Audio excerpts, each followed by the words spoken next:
Hello, welcome to another video for ICT, for spreadsheets, for ICT. We're looking at Word documents now. Maybe I have to do two videos because I've only got 50 minutes slot, but we'll see how we go. So I'm going to go through the criteria for the exam for Pearson's and City and Guilds, and I will highlight if there are any specifics to each exam. Now this is for level 1 and level 2, so just bear in mind that level 2 work will be more complex than level 1. So I'm just going to show you a range. So the first thing we're going to do is open up a Word document, and the exam will possibly ask you to either be creating a letter, a poster, a newsletter, or a menu.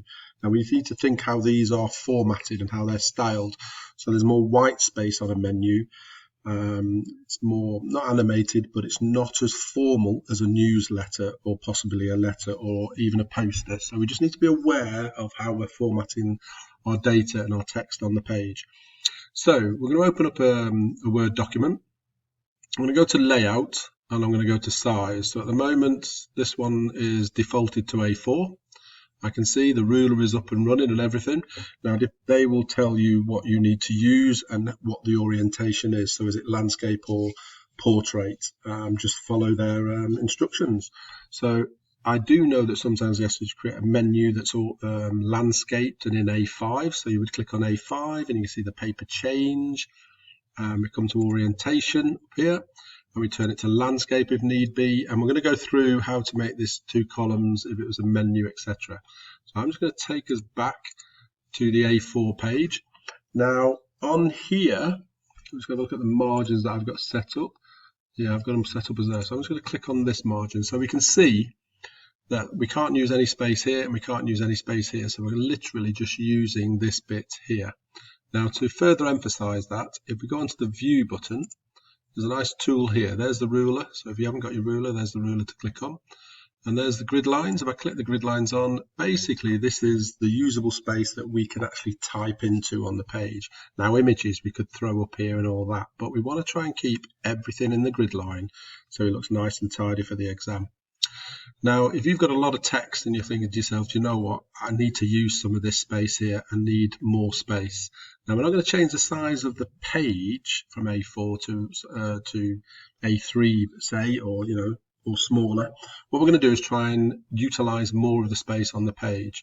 So if we come to layout and we look at margins, we can see that it's defaulted to this. So there's 2.5 centimeters of non-usable space there, and to the left, to the right, and to the bottom. So if I want to use more, you can see I've got a preset one up here. You may not have this because I've just done a custom one.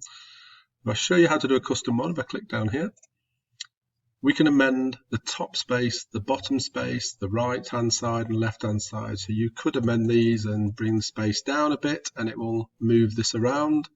So if I just bring this down, let's just see what happens to the top and the bottom. I will do the left hand side as well. Make that 2, and when I click OK, have a look here and here and see what happens. You can see the grid lines have expanded. So if I need more space, I can utilize more space on the page. I'm just going to go back to margins and go to my preset one's gone now since I've overridden it. That's fine. I'll stay with what I've got. So that's orientation, page size, and margins. We've seen grid lines and ruler. We're now going to look at line spacing and show and hide. So to show this, I'm going to show you a different page with a menu on, hopefully. There we go. Excuse me, sorry. So I can see that this question, if I just take off the grid line, I can see this question has given me a menu. It's a level 1 question, but it's quite a toughie, so it's a nice one to have a look at. And I know the question says they want all this data on one page, and they want it in 2 columns. So we're going to look at columns and moving everything onto one page. There is also some other information to go in here, which is, if I can have a look at, yeah, they're going to ask you to cut and paste and put a timings in and an image. So something like this you may have to do. We can see that image is back to front and upside down, so we're going to have a look at that in a minute. But what we need to do is, once we've amended this and made it to 2 columns, we need to leave some space down here for the image and the timings. So the first thing we need to do is sort out the columns. So I'm going to click after the heading, so click the cursor after the heading, not before, because if you do, once you've set up the 2 columns, this heading will not go further past than here. It will be blocked into the first column. We don't want that to happen. So click after the heading, come to layout, I'm going to come to columns, but I'm going to come all the way down to more columns, and then I'm going to come down to this box at the bottom, and I want to, from this point forward, so from where the cursor is forward, I then want to make it 2 columns. So now when I press OK, I can see all my data's come onto one page and it's in 2 columns. So if I was to just type it, enter in here, pushing this down, this should move as well. You can see what's happening. It's dragging it from that column into this column. So that's good. So what I can do now is focus on my header. So I can now center align my heading from the home page. I can increase the font size. I'm going to put it as 16. We'll see. Maybe I'm going to need to 18 later. We'll have a look at this. I'm going to bold it so it stands out, but you can see it goes across both columns. So that's what they're looking for. Now I can see that things have misaligned here, so I just need to bring this back up. So I'm going to backspace. So I'm going to bring them back up. You can see when I bring this up, it brings everything back up here. So I may have to enter this one down so that they're together. Right, now I need to highlight all my subheadings so they are consistent, and I've made this 16, so I'm going to make these at least 2 sizes smaller, 14. So I'm going to double click on here and highlight it, and I'm going to make it 14. I'm going to bold it. Now whilst I've done this, I can do that to every one, but whilst I'm here, if you remember from my videos, my spreadsheet videos, you can use the format painter. So if you double click on this, it stays open. You'll see it's changed to a paintbrush. Wherever I click, it will format this text from what I want it to do from there. So I can click on all these individual ones. I mean, you could actually highlight them and it will do it. It's a bit faster. There we go. Now once I've finished and done all my subheadings, I'm going to take the format painter off. So I'm back to square one. But you can see whilst I'm formatting, I'm just going to move things around. So because it's in line with the heading, I might just bring this down a bit. I might bring this one back up. So I'm forever amending my data. It's starting to take shape, isn't it? I think so. That was a rhetorical question you can't answer. So now I'm going to look at my numerical data. I need to line it up. Now I know some of us will press the space bar and try and click it and get it just about, oh, is it right? I need to come back a bit. That kind of thing. We don't want to do that because it's ugly. There's an easier way than doing this. So I'm going to open up the show and hide. I can see where I pressed the space bar, it was all them little dots. I'm going to come back. Now, the arrows are my tabs, so the E next to Q. Every time I press it, is formatted in line all the way down. So I should be able to line up all my data. Nice. I'm only going to do a couple. I'm going to let you do the rest. There we go. And when I've done this, I'm going to take off the show and hide. It looks so much neater. This is starting to look really professional. So I want you to amend this, start changing the font, make it all the subheadings should be the same, color, font, and size. This obviously now looks like it wants to be slightly larger, doesn't it? Because it's looking too conflicting with that. But I need to be in mind, I need to save some space here for my timings, which is an add-on that I have to bring in, and an image, which is this. I need to bring these in a minute. This is the kind of question you're going to get. So these are all going to move around, but you just need to keep mending them. Now I put the show and hide back on. I'm looking at the space in between the paragraphs, and I can see there's 2 spaces there, 2 there, 2 there. There's only 1 there, so I need to make them consistent. I'm going to enter that they're all the same, but as I said, it keeps amending things. So I'm going to bring that one back up. Even this, you look at this. Now if I click in here, look at the size of that. It's 11 in Calibra. If I click in this one, it's copied that format. It's 14, isn't it? Now we need that to be 11 because we want that to be the same as this. I think it's still bold. Take the bold off. So now even these little things, I want them all to be perfect. Take some pride in this as well. I can see the tuner has gone up as well, so I need the tuner to go back. And to do that, right, so there's not enough space for the tuner to come back here. I may have to bring that one up. The tuner's come back. You're just going to have to play with this, right? So it's a nice little task, this. I like it. Now let's just get rid of that a minute. And my apologies. Before I do, I'm just going to add a border in.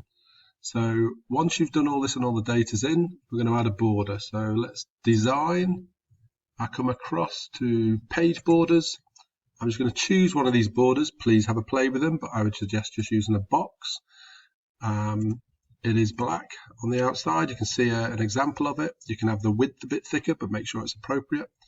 And then I can press OK. And there's my border in there. But quickly, with borders, for future reference, if you click on this drop down, there's an array of borders here. But I would refrain from choosing these unless they are really suitable to the data you've got. Assessors don't have a sense of humour, I'm afraid, so I'd leave that one alone. We have page colour. So similar to design in PowerPoint, we can use a background colour. And as I was talking before, a straw colour on black writing is quite accessible, so the theorists say. So you could add some design to this page as well to spruce it up a bit. But that's about enough for that. I'm going to let you play with the rest of this. So I'm just going to hide this a minute. I'm going to open up this image. Let's just check on timings, make sure I'm doing okay. If it cuts off, we'll go into the next video. This image that you're going to take across, so we can see it's upside down and back to front. You need to click on it to open up the Format tab. So I'm going to click on Format tab. I'm going to come over to this Rotate, and when I hover down, watch the image. You can see it starts to move around and everything, and it all looks good, doesn't it? So that's nice. That's the right way up I want it. So I'm going to click on that and say OK. However, just be aware that you could format it and it comes out like this, and the first thing we see is, oh, the building's the right way up. Great, I'm going to move on. Check the writing. Make sure it's the right way round. You may have a mirror image. You may have to mirror or flip horizontally to get it back to where it should be. So please be aware of this. And we know about borders, putting them on pictures. We've talked about this in presentations, so have a go at that. Now, this text that we take across, I would colour it and give it a different colour. Nothing too in your face, but I would colour this slightly so it stands out for the rest of the text. Maybe something like that. I don't know. It's just so it stands out from the black of the other text, because all the other text on the poster is all specific to the poster, isn't it? It's all specific to foods, etc. Now, this timings you're bringing in, you don't want it to blend in with that. You want it to stand out, because yes, I want to read what's on the menu. I want to see the picture, and then I want to know what time it opens. So they need to be differentiation between them. So these are the kind of things you're looking for. So let's just tick off these things I'm doing. Columns, borders. Okay, I'm going to close this one. We're now going to look at a side-by-side menu. So I've seen questions similar to this where they ask you to open up a Word document in A5, landscape, and insert some information. So it's like a menu, it's the ingredients and the recipe, how to make the product. And they want that side by side, so so it could be folded over, I suppose. So here we go with the margins. Sorry, my apologies. With the size, I'm going to change it to A5. I'm now going to change the orientation to a landscape, so I've got it all set up. Now I have to put it into 2 columns because I want the ingredients here and I want the recipe here. So a nice easy way of doing this would be to add columns, and this time just add 2 columns. You can't see it at the moment because the background is closed, but we'll see it even more in a minute. I'm then going to insert, there's loads of ways of doing this, but I'm going to insert a table. I'm just going to insert one little table like this. I'm then going to open this up to about that size, roughly. I can extend it later if I want. I'm going to copy this. I'm going to put it into the other side. Let's just tab down, enter down. So there we go. I've now got two text boxes type things, tables up, where I can put my information in, and it should be consistent going across. So you could enter all the data in there, and you could enter how to make the product on this side. Now think about bullet points when we're putting this in. Let me just see if I have a text file. There we go. Let me just open that. Excellent. So I've got a text file here. and we can see that this is the kind of thing you'll get. So it's saying the front cover. If I just highlight the front cover and make sure I get all the data going across, and I copy that into here, I can see that's in there.